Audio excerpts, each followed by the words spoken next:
Bismillah.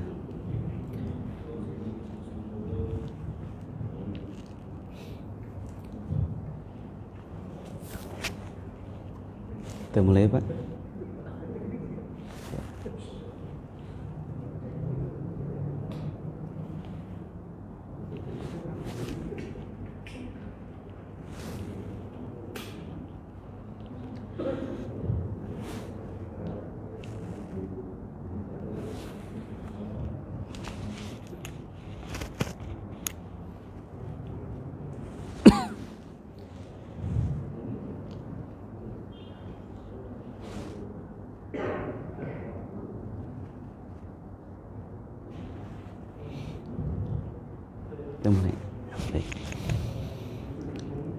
Assalamualaikum warahmatullahi wabarakatuh.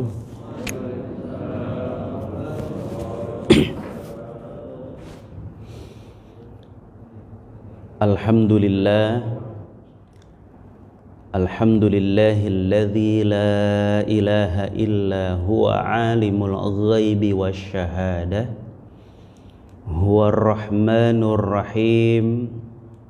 Huwallahul ladzi la ilaha illa huwal malikul quddus assalamul mu'min al-muhaiminul azizul jabbarul mutakabbir subhanallahi amma yusyrikun.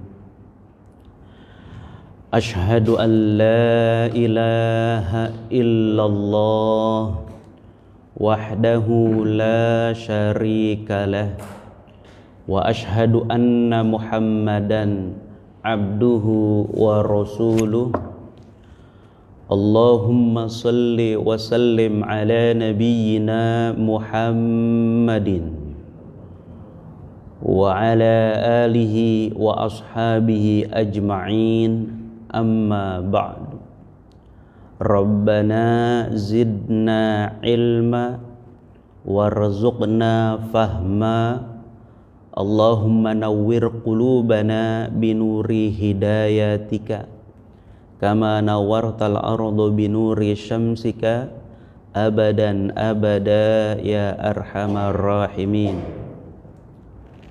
Yang dimuliakan Allah, para guru, para orang tuaku semua, pengurus Masjid Al-Barkah, semoga dalam keadaan sehat walafiat.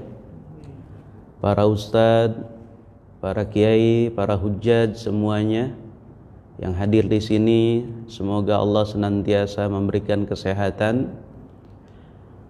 Para ayah bunda serta jamaah yang dicintai oleh Allah Subhanahu wa taala. Mari kita awali aktivitas kita dengan mengucapkan Bismillahirrahmanirrahim.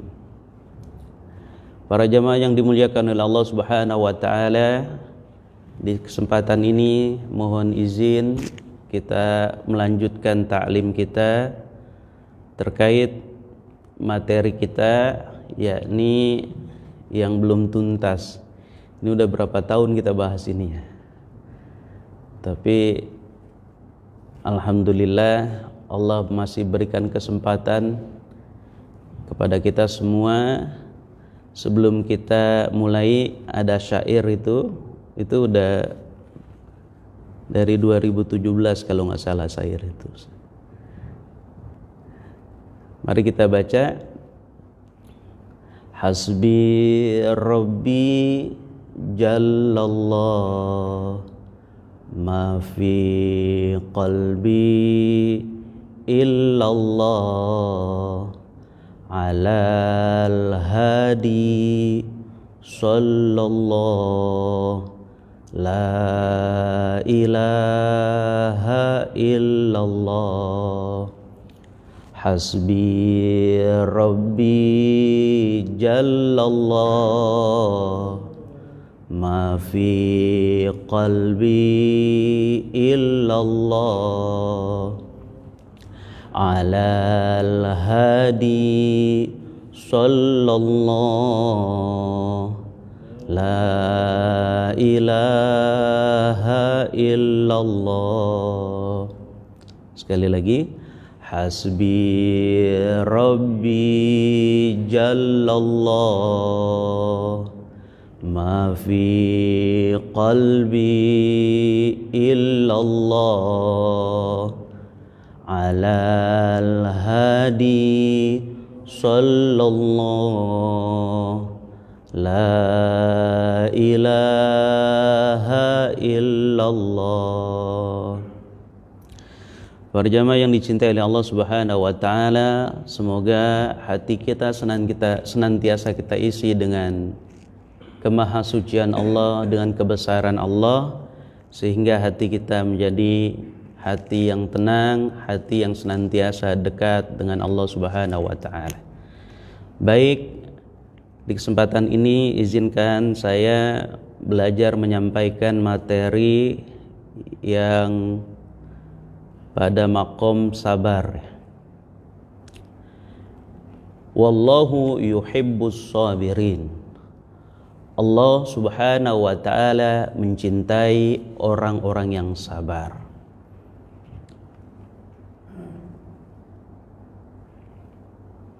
Sabar itu kira-kira pengertian sederhana seperti apa, Pak? Kalau kita dimarahin orang, diam saja, itu sabar ya. Ketika kita dapat musibah, kemudian kita jalani dengan ikhlas, itu sabar ya.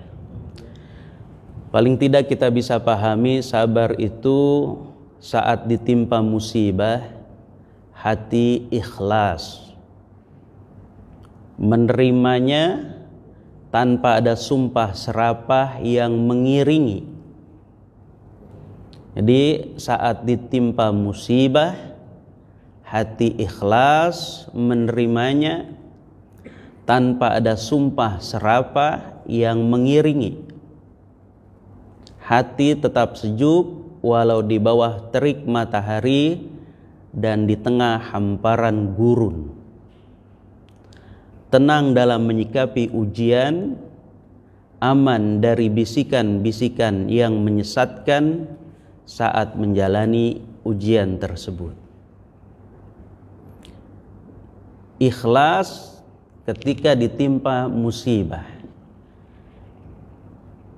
Bisa kita bayangkan ikhlas ketika ditimpa musibah itu seperti apa?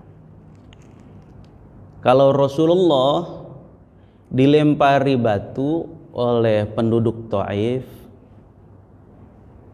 kemudian Rasulullah Shallallahu Alaihi Wasallam menghindari lemparan batu itu, tetapi terkena pula Rasulullah dengan batu-batu yang dilempari itu.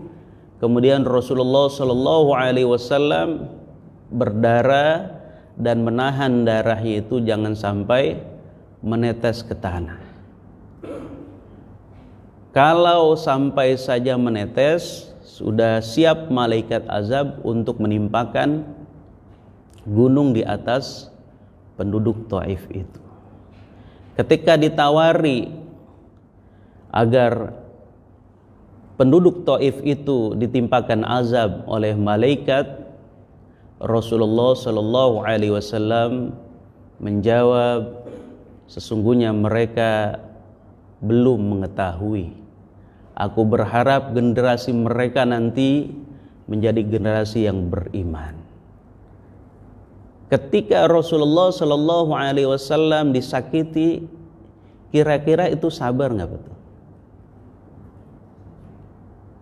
Itu gambaran sederhananya ya, tetapi sangat dalam sekali. Ketika kita dizolimi oleh orang, apakah kita terima dengan kezaliman itu? Maka kan kemarin bulan lalu ada pertanyaan, kalau nggak salah, ini pertanyaan yang saya ulang-ulang. Yang paling membahagiakan dalam hidup kita itu apa sebenarnya? Masih ingat Pak? Apa yang paling membahagiakan dalam hidup kita? Yang paling membahagiakan dalam hidup kita adalah ketika keinginan kita sesuai dengan kehendak Allah.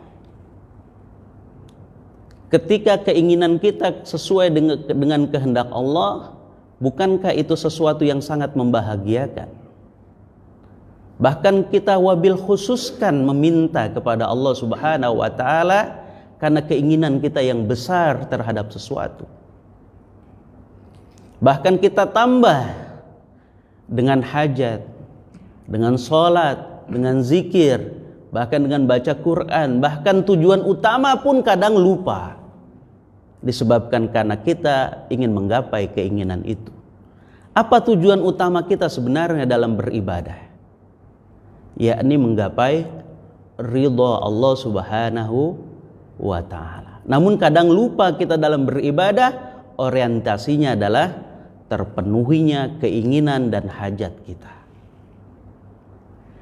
Ketika keinginan kita untuk menggapai sesuatu tercapai, maka keinginan itulah yang merupakan kebahagiaan terbesar dalam hidup kita. Ingin anak kita lulus dalam ujian, ingin diterima di perguruan tinggi ternama, atau bekerja pada perusahaan yang bonafit, semuanya itu terjadi. Bukankah itu sesuatu yang membahagiakan? Namun sebaliknya, apakah keinginan-keinginan kita ketika tidak terpenuhi, apakah itu juga dapat membahagiakan kita? Atau justru sebaliknya, putus asa, kemudian mencerca Allah tidak adil dan sebagainya. Banyak orang-orang yang di antara kita, mohon maaf, disebabkan karena keinginannya tidak tercapai, protes dengan Allah. Doanya saya sudah doa siang malam, saya sudah tahajud, saya sudah sholat duha, saya sudah baca Quran, saya sudah sedekah, tapi kenapa belum tercapai keinginan kita? Para jamaah yang dicintai oleh Allah Subhanahu wa Ta'ala, di dalam kitab Tanbihul Ghafilin ada dua orang yang beribadah di masa Bani Israel. Itu ada dua orang yang beribadah. Di tafsir Jalalain dan di tafsir pada surat Ali Imran ayat 190, ketika ada dua orang yang sudah beribadah selama 30 tahun, salah seorang di antara yang beribadah itu mendapatkan fadilah berupa dinaungi awan, tetapi yang satunya lagi tidak dinaungi oleh awan. Kemudian ibunya berkata kepada anak yang sudah beribadah 30 tahun itu dan tidak dinaungi awan, apa sebenarnya yang menyebabkan engkau tidak mendapatkan fadilah dari keutamaan ibadah yang engkau lakukan, sementara sahabatmu itu mendapatkan fadilah? Mungkin engkau ada yang salah dalam beribadah. Maka dia menjawab, saya lupa hal apa yang saya sudah lakukan sehingga menyebabkan saya tidak mendapatkan fadilah dalam beribadah saya. Kemudian bundanya berkata, mungkin engkau tidak menatap langit. Mungkin engkau tidak menatap langit, kemudian engkau tidak mentafakurinya. Kemudian ia berpikir, oh iya, saya selama ini beribadah, kemudian ketika saya menatap langit ternyata saya tidak bertafakur tentang ciptaan Allah Subhanahu wa Ta'ala, tentang kebesaran Allah Subhanahu wa Ta'ala, tentang kekuasaan Allah Subhanahu wa Ta'ala. Ternyata itu yang membedakan seorang yang mendapatkan fadilah dalam beribadahnya dan tidak mendapatkan fadilah dalam beribadahnya. Yang satu beribadah sesuai dengan SOP yang berlaku, kemudian ditambah dengan mentafakuri ciptaan Allah Subhanahu wa taala.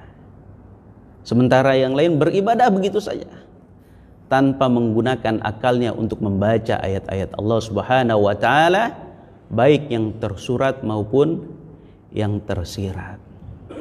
Para jamaah yang dicintai oleh Allah Subhanahu wa taala, Imam Ghazali dalam kitab Mukasyafatul Qulub, beliau menyatakan setidaknya ada 3 jenis kesabaran. Yang pertama, sabrun ala ta'atillah. Yang pertama, sabar dengan ketaatan kepada Allah Subhanahu wa taala, atau sabar di dalam ketaatan. Di dalam menyembah Allah Subhanahu wa taala, mari kita berintrospeksi diri. Sabarkah kita dalam menyembah Allah Subhanahu wa taala selama ini? Sabarkah kita ketika kita menjalankan sholat, berdiri kita, ruku kita, sujud kita, tasyahud kita, apakah selama ini sudah sesuai dengan ketaatan kepada Allah Subhanahu wa taala yang diiringi dengan kesabaran? Ketika ada keinginan dunia yang sedang kita kejar, apakah ibadah kita tidak mengurangi kekhusyuan dan kekhuduan? Atau sebaliknya, kesabaran kita hilang dalam beribadah ketika ada kebutuhan dunia yang mendesak? Para jamaah yang dicintai oleh Allah Subhanahu wa taala. Yang kedua, wasabrun ala maharimihi. Jadi yang kedua, sabar dalam menghadapi segala yang diharamkan oleh Allah Subhanahu wa taala. Ada orang yang sabar dalam ketaatan tetapi tidak mampu ketika dihadapkan sesuatu yang haram, ternyata dia lemah juga. Yang selanjutnya, wasabrun alal musibah, dan kesabaran ketika menghadapi musibah. Dan ini yang ketiga ini cukup penting, karena kadangkala kita, ya semuanya penting, tetapi yang ketiga ini kalau kita melihat saudara-saudara kita yang saat ini terkena dampak dari erupsi Gunung Merapi, ya, Gunung Semeru. Ya, ini bisa kita terapkan dalam kehidupan kita, karena biasanya kita protes dengan Allah Subhanahu wa taala ketika Allah uji dengan kesabaran, dengan uji dengan musibah. Para jamaah yang dicintai oleh Allah Subhanahu wa taala, oleh karena itu makom sabar ini maka perlu kita imbangi dengan berbagai ahwal yang kemudian kita bisa sesuai benar-benar masuk dalam kelompok orang-orang yang bersabar dalam setiap ibadah kita kepada Allah Subhanahu wa taala, dalam setiap kita menghadapi berbagai hal yang diharamkan oleh Allah Subhanahu wa taala, termasuk ketika kita diuji dengan musibah yang Allah timpakan kepada kita. Hal yang pasti kita siapkan kesabaran ketika kita menghadapi atau menjalankan ketaatan kepada Allah Subhanahu wa taala tidak lain adalah al-istiqomah. Istiqomah di dalam ketaatan. Istiqomah di dalam ketaatan. Kalau subuh itu jam berapa sekarang? Jam 4:09. Coba mulai besok umpamanya, saya mengajak diri saya dan para jamaah, kita istiqomahkan jam 4 sudah di masjid. Selama 40 hari atau 3 bulan saja coba. Dan mudah-mudahan seminggu kita coba, sebelum subuh jam 4 pas kita sudah di masjid menunggu waktu sholat. kemudian kita tingkatkan 1 bulan, kemudian kita tingkatkan 3 bulan, kemudian kita tingkatkan 1 tahun, dan mudah-mudahan kita beristiqomah sampai ajal kita. Bukankah satu amalan yang kita lakukan secara istiqomah itu lebih dicintai oleh Allah Subhanahu wa taala ketimbang ibadah yang banyak namun hanya sesekali saja? Banyak orang mencari karomah, tetapi jarang di antara kita yang beristiqomah. Maka ada kalimat bijak, kun sahibal istiqomah wala takun talibal karomah. Jadilah kalian orang yang beristiqomah dalam amal soleh. Jangan kalian menjadi orang yang mencari karomah. Di antara kita banyak yang mencari karomah tapi tidak istiqomah dalam amal. Padahal li'annal istiqomah khairum min alfil karomah. Sesungguhnya satu keistiqomahan di dalam amal soleh lebih baik daripada 1000 karomah. Karena karomah itu hadiah sebenarnya, bukan sesuatu yang kita cari. Karomah itu, kemuliaan itu hadiah dari Allah. Kepada siapa? Kepada hamba yang Allah pilih. Bukan sesuatu yang kita cari-cari. Tugas kita adalah istiqomah di dalam ketaatan. Istiqomah di dalam sedekah, umpamanya sedekah subuh. Istiqomah di dalam zikir pagi dan petang, umpamanya. Istiqomah di dalam baca Quran setelah sholat, umpamanya. Istiqomah 4 rakaat sholat duha, umpamanya, sampai 6, 8 dan seterusnya. Istiqomah bangun jam 3 pagi. Bisakah kita satu amalan saja yang bisa kita istiqomahkan, yang semoga itu mendatangkan kemuliaan yang Allah berikan kepada kita? Para jamaah yang dicintai oleh Allah Subhanahu wa taala,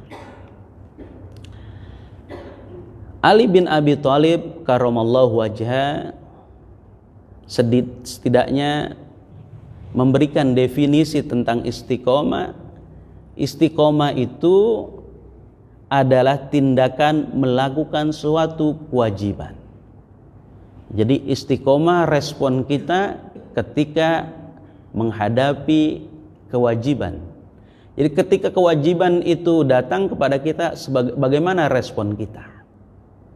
Ketika azan berkumandang, panggilan Allah Subhanahu wa taala tiba, bagaimana respon kita? Jadi respon kita terhadap panggilan-panggilan Allah Subhanahu wa taala berkaitan dengan kewajiban, maka disitulah tanda-tanda keistiqomahan kita. Responnya 100%, 90% atau bahkan hanya belasan, bahkan 1 digit angkanya dari yang diharapkan. Para jamaah yang dicintai oleh Allah Subhanahu wa taala, Ibnu Abbas memandang bahwa istiqomah itu dengan 3 makna, yakni istiqomah dengan lisan, yakni bertahan dengan syahadat. Bertahan dengan syahadat. Mampu gak syahadat kita ini asyhadu an la ilaha illallah sampai kita menjelang kepada sakaratul maut masih tetap mengucapkan asyhadu an la ilaha illallah. Alangkah bahagianya kalau kita mampu beristiqomah, bersyahadat tentang tauhid dan syahadat Rasul sampai kita menghadap Allah Subhanahu wa taala. Bukankah ada jaminan surga bagi orang yang di akhir hayatnya mengucapkan la ilaha illallah? Kemudian istiqomah dengan hati, niat yang jujur. Niat yang jujur itu niat yang memang orientasinya kepada keridhaan Allah Subhanahu wa taala. Kalau Rasulullah Shallallahu alaihi wasallam terkait dengan kejujuran kan sangat luar biasa. Orang yang memusuhi beliau saja tidak berani mengatakan bahwa beliau itu pembohong.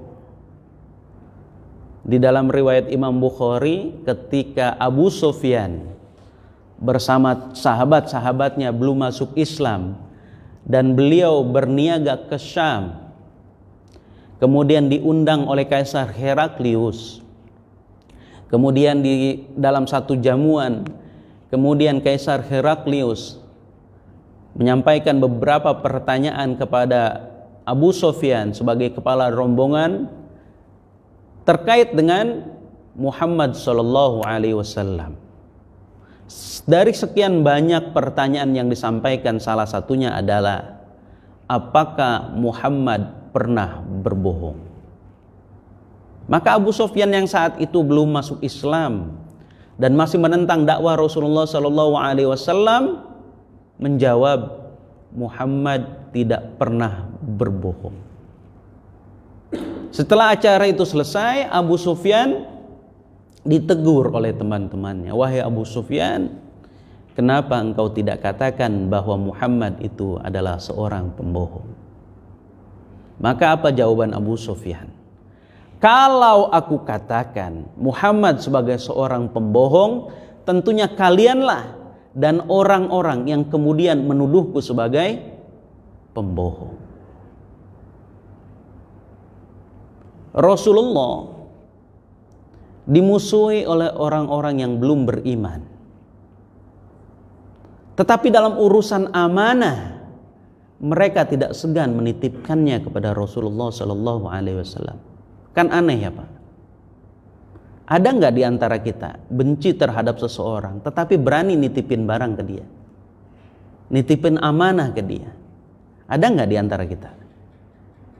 Kita benci gitu, atau kita dibenci orang? Apakah ada kita membenci seseorang itu, kita berani menitipkan sesuatu?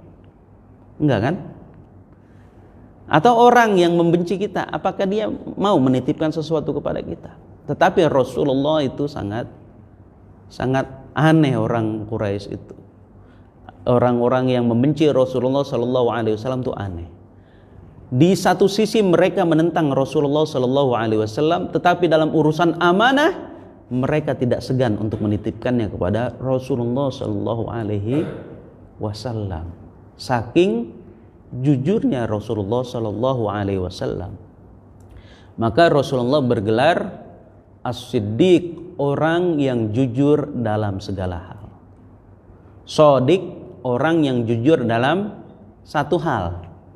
As-sidqu itu kejujuran atau kebenaran. Orang yang jujur dalam satu hal disebut shadiq. Orang yang jujur dalam segala hal disebut siddiq. Maka Rasulullah Shallallahu Alaihi Wasallam bergelar As-Siddiq, orang yang jujur dalam segala hal. Para jamaah yang dicintai oleh Allah Subhanahu wa taala. Kemudian selanjutnya istiqomah dengan jiwa, yakni senantiasa menjalankan ibadah serta taat kepada Allah Subhanahu wa taala secara terus-menerus. Istiqomah di dalam jiwa, ibadah yang terus-menerus, ketaatan yang tidak berhenti kepada Allah Subhanahu wa taala. Kemudian Imam An-Nawawi memaknai istiqomah sebagai tetap di dalam ketaatan. Tetap di dalam ketaatan. Kemudian Mujahid, seorang ulama, juga mengatakan komitmen terhadap kalimat syahadat dan juga tauhid hingga bertemu dengan Allah Subhanahu wa taala. Istiqomah itu komitmen dengan syahadat yang kita ucapkan, yang kita lafazkan, yang kita saksikan kepada Allah Subhanahu wa taala, baik syahadat tauhid maupun syahadat rasul. Istiqomah sampai kita menghadap Allah Subhanahu wa taala. Sanggup nggak Pak? Insya Allah. Mari kita berdoa semoga kita bisa beristiqomah dalam bersyahadat sampai kita menghadap Allah Subhanahu wa ta'ala. Banyak orang yang tidak sedikit gagal. Ya, dalam hadis Rasulullah SAW ada orang yang beramal dengan amalan yang soleh, seolah-olah disebabkan karena ketaatannya begitu nampak, seolah-olah tidak ada jarak antara dia dengan surga kecuali sehasta. Tetapi kemudian Allah klaim dia sebagai ahli neraka. Tetapi ada juga orang yang bermaksiat kepada Allah Subhanahu wa ta'ala sehingga orang-orang menyangka tidak ada jarak lagi antara dia dengan neraka itu kecuali sehasta. Tetapi kemudian dia diklaim oleh Allah Subhanahu wa ta'ala sebagai ahli surga. Maka jika saat ini kita berada dalam ketaatan, mari kita berdoa kepada Allah Subhanahu wa ta'ala, semoga ketaatan ini dapat kita istiqomahkan sampai kita menghadap Allah Subhanahu wa ta'ala. Dan bila ada di antara saudara-saudara kita yang saat ini mereka kita anggap dalam kemaksiatan, mari kita doakan semoga Allah Subhanahu wa ta'ala memberikan hidayah kepadanya sehingga dia dan kita kelak menghadap Allah Subhanahu wa ta'ala istiqomah dalam mempertahankan syahadat kita menjelang kita menghadapi kematian. Para jamaah yang dicintai oleh Allah Subhanahu wa ta'ala, kenapa kita mesti beristiqomah? Perlu kita pahami, Allah Subhanahu wa ta'ala menggaransi orang yang beristiqomah dalam amal ketaatan itu dengan garansi surga. Innal ladzina qalu rabbunallah tsumma tatanazzalu alaihimul malaikah alla takhafu wa la tahzanu wa abshiru bil jannah allati kuntum tu'adun. Sesungguhnya orang-orang yang mengatakan bahwa Tuhan kami adalah Allah, tsumma istaqamu tatanazzalu alaihimul malaikah, maka Allah turunkan malaikat kepada mereka seraya berkata alla takhafu wa la tahzanu. Janganlah engkau merasa takut dan jangan bersedih, wa abshiru bil jannah, dan kabarkanlah mereka kepada orang-orang yang beristiqomah itu bil jannatil lati kuntum tu'adun, dengan surga yang dijanjikan oleh Allah Subhanahu wa ta'ala untuk mereka. Kemudian terhindar dari kesedihan dan kekhawatiran, kita bisa lihat pada surat Al-Ahqaf ayat 13, innal ladzina qalu rabbunallah tsumma istaqamu fala khaufun alaihim walahum yahzanun.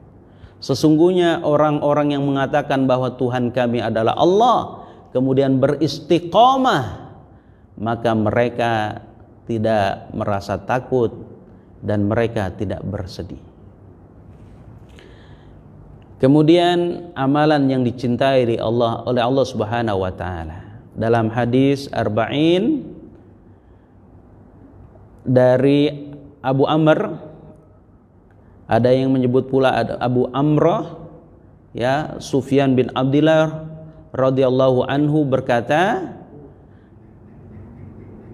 aku berkata, wahai Rasulullah, katakanlah kepadaku suatu perkataan dalam Islam yang tidak perlu aku tanyakan kepada yang lain selain dirimu. Maka Rasulullah sallallahu alaihi wasallam bersabda, qul amantu billah tsumastaqim. Katakanlah, aku beriman kepada Allah Subhanahu wa ta'ala, kemudian beristiqomahlah. Para jamaah yang dicintai oleh Allah Subhanahu wa ta'ala, itu sabar dalam menghadapi ketaatan kepada Allah Subhanahu wa taala, maka halnya adalah perlu kita beristiqomah. Selanjutnya yakni sabar dalam menghadapi segala hal yang haram. Perlu hal yang bisa membentengi kita dari hal-hal yang haram, yakni yang pertama dengan senantiasa berinabah. Inabah ini makom yang pertama yang kita bahas sebelumnya. Ya, inabah. Inabah itu kesadaran untuk kembali kepada Allah Subhanahu wa taala. Ada taubat, ada inabah, ada aub. Jadi para jamaah yang dicintai oleh Allah Subhanahu wa taala, perlu kiranya kita juga memasang kesabaran kita di dalam menghadapi perkara-perkara yang diharamkan oleh Allah Subhanahu wa taala. Oleh karena itu, inabah ini perlu masuk ke dalam diri kita, yakni perasaan untuk senantiasa kembali kepada perintah-perintah Allah Subhanahu wa taala. Wa anibu ila rabbikum wa aslimulah. Kembalilah kalian kepada Tuhan kalian dan tunduklah setunduk-tunduknya kepada Allah Subhanahu wa taala. Inabah itu berdekatan dengan taubat. Ya. Jadi kalau taubat itu kita sudah berdosa, kemudian kita meminta ampun atas dosa-dosa kita. Ya, sederhananya inabah itu ketika kita mau melakukan dosa, tetapi ingat bahwa ada azab Allah gitu ya, ada pahala yang besar ketika kita tidak jadi melakukan kemaksiatan itu disebabkan karena kita ada khauf kepada Allah Subhanahu wa taala. Jadi enggak jadi. Nah, itu bisa jadi itu masuk dalam kategori inabah. Jadi mau melakukan maksiat tapi nggak jadi, dosanya belum ada. Kalau taubat itu kan dosanya sudah ada, gitu ya, dosanya sudah kita lakukan. Para jamaah yang dicintai oleh Allah Subhanahu wa taala, menanamkan ibadah itu perlu ada iffah di dalam diri kita. Apa itu iffah? Iffah itu menjaga kehormatan diri. Jadi iffah itu menjaga kehormatan diri. Jadi kalau kita, kalau kita masa sih saya sudah ke masjid gitu ya, ke tempat maksiat juga kan gitu, itu namanya iffah. Jadi dari pemikiran-pemikiran logis yang kita renungkan, masa sih saya seorang muslim tetapi tidak bersabar dalam ujian Allah Subhanahu wa taala.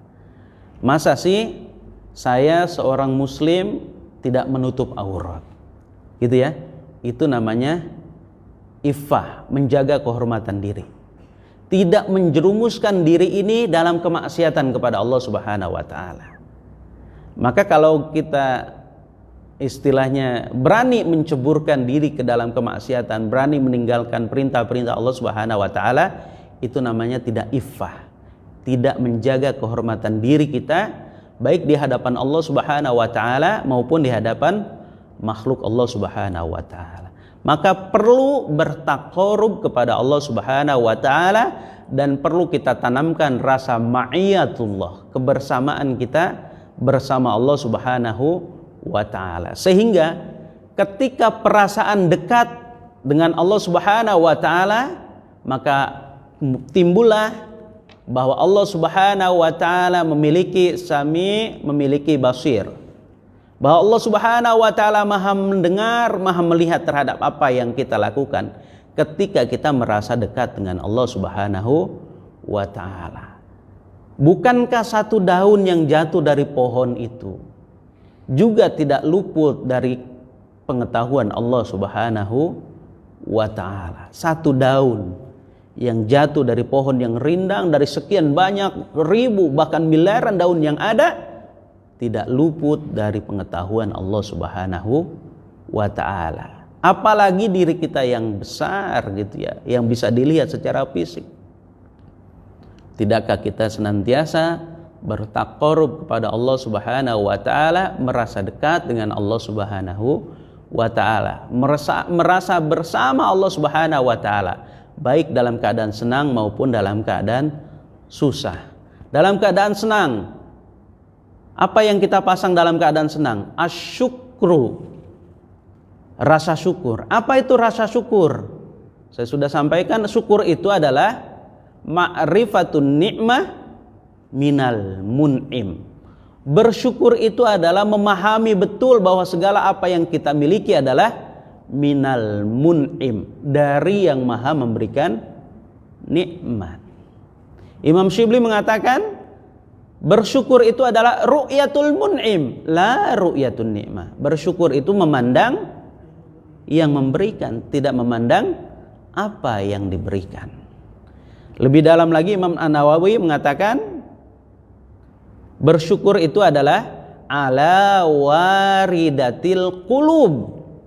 Orang yang bersyukur itu adalah orang yang hatinya senantiasa wirid kepada Allah Subhanahu wa taala. Kemudian untuk menjaga kesabaran kita dalam bermaksiat kepada Allah Subhanahu wa taala atau menjaga diri kita dari hal-hal yang diharamkan oleh Allah Subhanahu wa taala, perlu kita juga senantiasa bermuhasabah atas segala apa-apa yang telah kita lakukan. Para jamaah yang dicintai oleh Allah Subhanahu wa taala, bukankah Allah Subhanahu wa taala memiliki hak dari perintah-perintah Allah Subhanahu wa taala di dalam Al-Qur'an maupun di hadis Rasulullah sallallahu alaihi wasallam? Kewajiban kita kepada Allah Subhanahu wa taala dapat kita ringkas secara ringkas gitu, ada 3 yang mesti kita lakukan. Kewajiban kita kepada Allah Subhanahu wa taala dari sekian banyaknya kewajiban-kewajiban itu bisa kita ringkas menjadi 3. Yang pertama, ayyuta'a wala yu'sa. Hendaklah kita senantiasa taat kepada Allah Subhanahu wa taala dan jangan bermaksiat. Yang kedua, ayyushkara wala yukfar. Hendaklah kita senantiasa bersyukur kepada Allah Subhanahu wa taala wala yukfar, dan jangan kufur. Dan yang ketiga, ayyukara wala yunsa.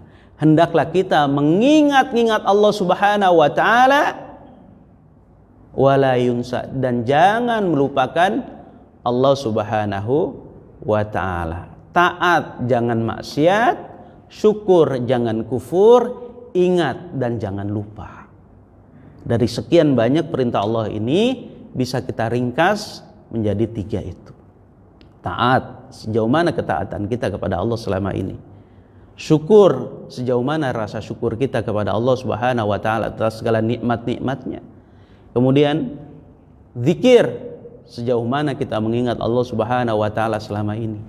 Ataukah lebih banyak kita mengingat Allah atau lebih banyak kita melupakan Allah Subhanahu wa taala? Apakah lebih banyak ma'iyatullah atau ma'iyah bi ghairillah gitu ya? Apakah kita bersama Allah Subhanahu wa taala atau kita bersama selain Allah Subhanahu wa taala? Yang ketiga, kesabaran di dalam menghadapi musibah. Di dalam menghadapi musibah perlu kita tanamkan sifat qanaah yang kemudian akan memunculkan ikhlas. Ya, atau kita tanamkan qanaah dan keikhlasan untuk menghadapi berbagai ujian Allah Subhanahu wa taala. Qanaah itu merasa cukup. Jadi qanaah itu memandang bahwa apa yang ada pada diri saya belum tentu ada pada orang lain. Ada keistimewaan yang Allah berikan kepada saya dan tidak diberikan kepada orang lain, sehingga merasa cukup dengan pemberian Allah Subhanahu wa taala. Kemudian menerimanya dengan ikhlas. Ikhlas itu apa, Pak? Ikhlas itu secara sederhananya, kalau Kiai Haji almarhum Kiai Haji Zainuddin MZ saking ingin memudahkan kita memahami makna ikhlas itu adalah ketika kita makan sesuatu, baik itu makannya di restoran Padang atau makannya di restoran atau makanan yang enak segalapun, termahal sekalipun, kemudian kita buang dan itu tidak kita ingat-ingat lagi. Itu. Jadi itu ikhlas. Jadi ketika kita buang ya, ke belakang itu, kemudian walaupun sebelumnya kita memakan sesuatu yang termahal sekalipun, yang terenak sekalipun, tapi ketika itu terbuang, maka kita tidak mengingat-ingatnya lagi. Atau at-ta'ari amma siwallah. Ikhlas itu adalah at-ta'ari amma siwallah. Jadi telanjang dari selain Allah Subhanahu wa ta'ala, menelanjangkan hati daripada selain Allah Subhanahu wa ta'ala. Gitu ya. Ada yang dimasukkan oleh kita di dalam hati kita adalah Allah Subhanahu wa ta'ala. Maka qad aflaha man aslama wa ruziqa kafafan wa qanna'ahu Allahu bima atah. Jadi sungguh sangat beruntung seorang yang masuk Islam kemudian mendapatkan rizki yang secukupnya, dan Allah Subhanahu wa ta'ala menganugerahkan kepadanya sifat qanaa'ah, merasa cukup dan puas dengan rizki yang telah Allah berikan kepadanya. Para jamaah yang dicintai oleh Allah Subhanahu wa ta'ala, semoga kesabaran senantiasa dapat kita amalkan di dalam kehidupan kita, kesabaran di dalam ketaatan, kesabaran dalam menjauhi segala hal yang haram, dan kesabaran ketika kita menghadapi ujian-ujian Allah Subhanahu wa ta'ala. Hanya ini yang dapat saya sampaikan. Semoga bermanfaat bagi diri saya pribadi dan umumnya bagi para jamaah sekalian. Cukup Pak ya? Ya.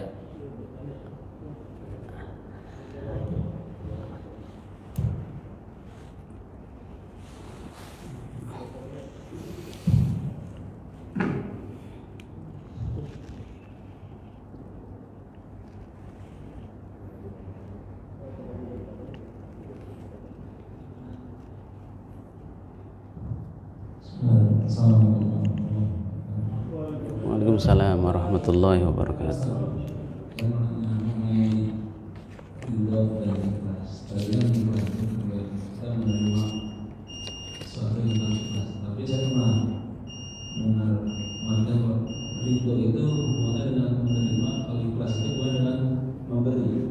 Jadi pada saat kita diberikan anak yang mungkin nakal, ya kita ridho menerimanya karena Allah sudah memberi anak dan nakal itu ridho.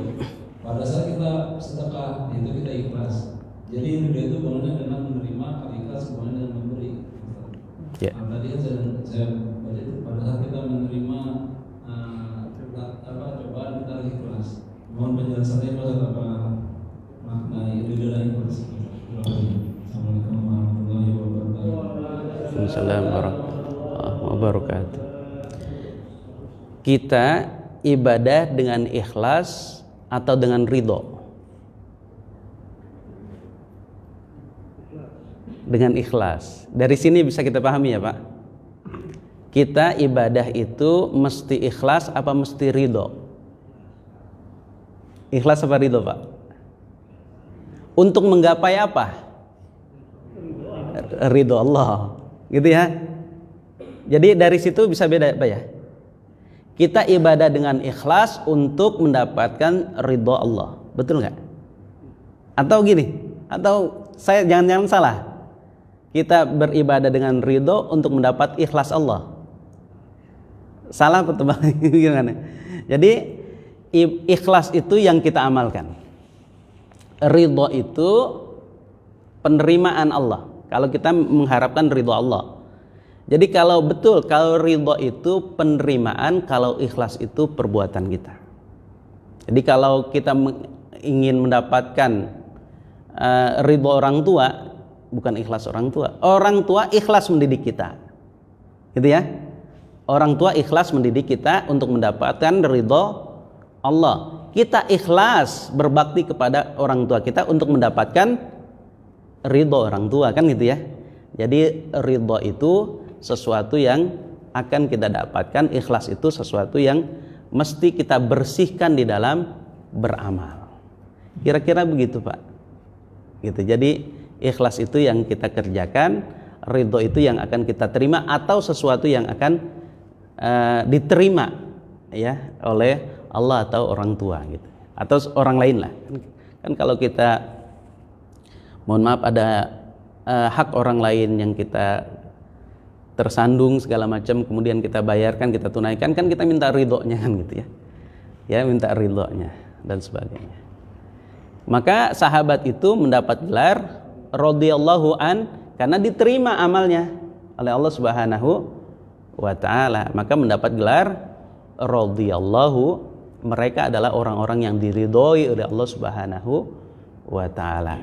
Orang-orang yang diridhoi oleh Allah Subhanahu wa taala itu karena mereka beramal dengan ikhlas. Gitu kira-kira. Ada lagi silakan. Kalau mau menambahkan atau mau meluruskan karena kekeliruan saya, disilakan. Dipersilakan.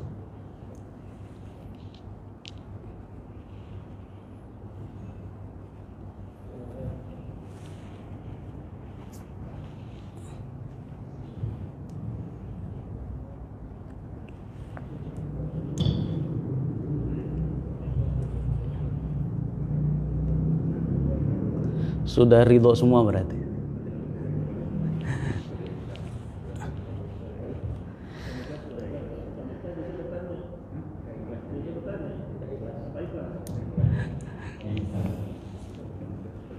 Di dalam surat Al-Fatihah yang innalladzina qalu rabbunallah summa yang ini kok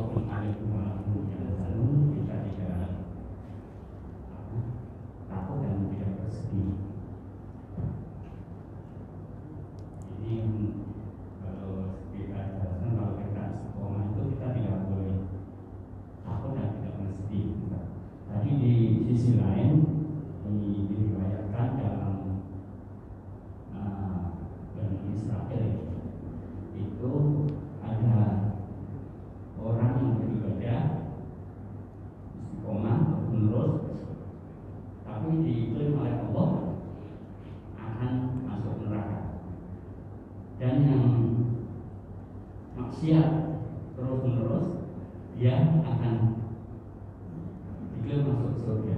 Nah, ini yang menjadikan kekhawatiran kita, sehingga kita khawatir takut yang demikian. Nah, takut ini gimana? Padahal di malah pun malah akhirnya malah mudah sana gitu. Mohon penjelasannya. Baik, tadi kisah Bani Israel itu yang dua pemuda itu ya. Yang dua pemuda itu sama-sama beribadah 30 tahun. Yang satu mendapat fadilah, yang satu tidak mendapatkan fadilah dari ibadahnya. Yang satu mendapatkan fadilah karena bertafakur terhadap ciptaan Allah. Yang satunya tidak bertafakur, ibadah-ibadah saja gitu, tanpa mentadaburi ayat-ayat Allah Subhanahu wa taala yang tersirat gitu ya, maupun yang tersurat. Kemudian kalau yang tadi ada seorang hamba, ada orang yang seolah-olah beramal dengan amalan surga sehingga seolah-olah tidak ada jarak antara dia dengan surga kecuali sahasta. Dan ada orang yang beramal dengan amalan ahli neraka dan seolah-olah tidak ada jarak lagi antara dia dengan neraka itu kecuali sahasta. Itu hadis Rasulullah Sallallahu Alaihi Wasallam. Jadi oleh karena itu keistiqomahan kita. Jadi sekali lagi istiqomah efeknya adalah la khauf wa la yahzan. Jadi tidak ada rasa takut, tidak ada rasa sedih. Jadi khauf dan sedih itu nanti Allah berikan, Allah anugerahkan. Syaratnya istiqomah. Jadi tidak takut dan tidak sedih syaratnya istiqomah. Kalau kita selama ini merasa sudah istiqomah tapi ada rasa takut, ada rasa sedih, pertanyakan keistiqomahan kita terhadap amal itu. Jadi itu jaminan, Pak. Ya, jaminan, garansi Allah Subhanahu wa taala bahwa orang yang istiqomah dalam ketaatan tidak ada rasa takut, tidak ada rasa sedih. Kalau muncul rasa takut dan rasa sedih di dalam kehidupan kita ini, maka pertanyakanlah keistiqomahan kita di dalam taat kepada Allah Subhanahu wa taala, di dalam meninggalkan hal yang diharamkan oleh Allah Subhanahu wa taala, di dalam menghadapi ujian Allah Subhanahu wa taala. Mungkin kita bisa beristiqomah di dalam ketaatan. Namun apakah kita juga beristiqomah di dalam menjaga diri dari hal-hal yang haram? Mungkin kita mampu menjaga dari ketaatan dan jaga yang haram. Apakah kita mampu juga ketika mendapatkan ujian Allah Subhanahu wa taala? 3 kesabaran yang mesti kita siapkan itu. Maka ketika orang beristiqomah, maka jaminannya, garansinya adalah tidak rasa takut, tidak ada rasa sedih. Kalau masih ada rasa takut, masih ada rasa sedih, perlu kita bermuhasabah tentang keistiqomahan amal kita. Itu kira-kira, Pak.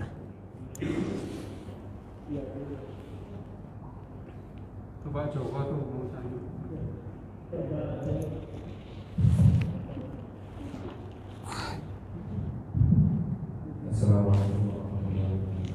Waalaikumsalam warahmatullahi wabarakatuh. Ada yang titip pertanyaan dari Cirebon. Jauh. Online. Jadi pertanyaannya begini, jika kita menangis saat ditimpa musibah, apakah tidak dikatakan tidak sabar?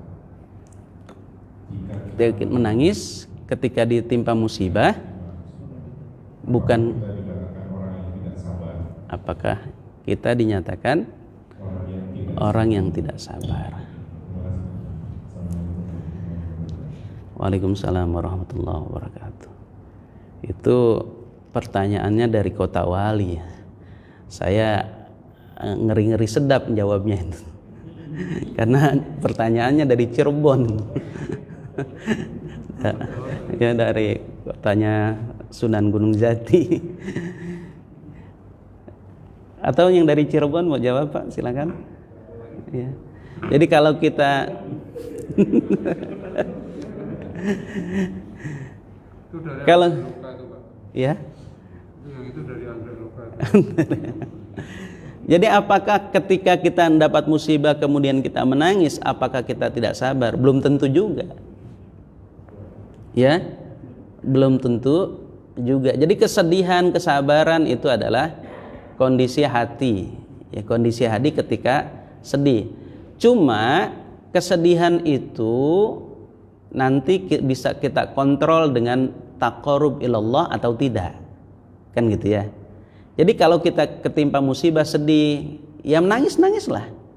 Justru kalau tidak menangis perlu dipertanyakan, kan gitu ya.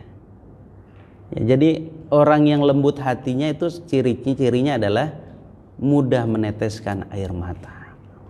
Jadi kalau kena musibah atau melihat orang yang lain terkena musibah, terenyuh hatinya menangis, gitu ya. Atau musibah yang ada di dalam dirinya karena ketidakmampuan. Jadi menangis itu salah satunya adalah ketidakmampuan kita menerima sesuatu atau menghadapi sesuatu. Maka adakah ketika kita menghadapi sesuatu itu ada hasbi Allah wa ni'mal wakil atau tidak? Jadi menangis itu ketika kita dapat masalah itu adalah pengakuan bahwa diri kita tidak berdaya. Dan ketidakberdayaan kita itu apakah kita hubungkan dengan kemahabesaran Allah atau tidak? Itu yang jadi titiknya. Bukan masalah menangisnya atau tidak. Jadi ketika menangis, seseorang menangis itu adalah ketidakmampuan dirinya, ya. Kalau dia orang beriman, pengakuan dirinya karena tidak mampu untuk menghadapi sesuatu yang terjadi dan pengakuan terhadap lemahnya dirinya. Jadi kelemahan diri kita yang mesti kita akui. Kalau kita masih meneteskan air mata, alhamdulillah. Yang jadi masalah air mata kita ini udah kering gitu ya. Udah kering karena memang mungkin sudah terbakar oleh apa ya, hawa nafsu kita dan sebagainya gitu ya. Atau memang hati kita sudah keras. Ya, hati kita keras. Jadi kalau menangis ketika musibah itu wajar-wajar saja, bukan ciri orang yang tidak sabar, bukan. Ya, jadi menangis itu bukan ciri orang yang tidak sabar. Ada lagi atau ada yang mau menambahkan? Silakan. Ya. Baik, terima kasih banyak atas segala perhatiannya. Mohon maaf atas segala kehilapannya. Sekali lagi kebenaran milik Allah Subhanahu wa taala, kehilapan dan kekurangan mohon dimaafkan. Wallahu muwaffiq ila aqwamit thoriq. Billahi taufiq wal hidayah. Assalamualaikum warahmatullahi wabarakatuh.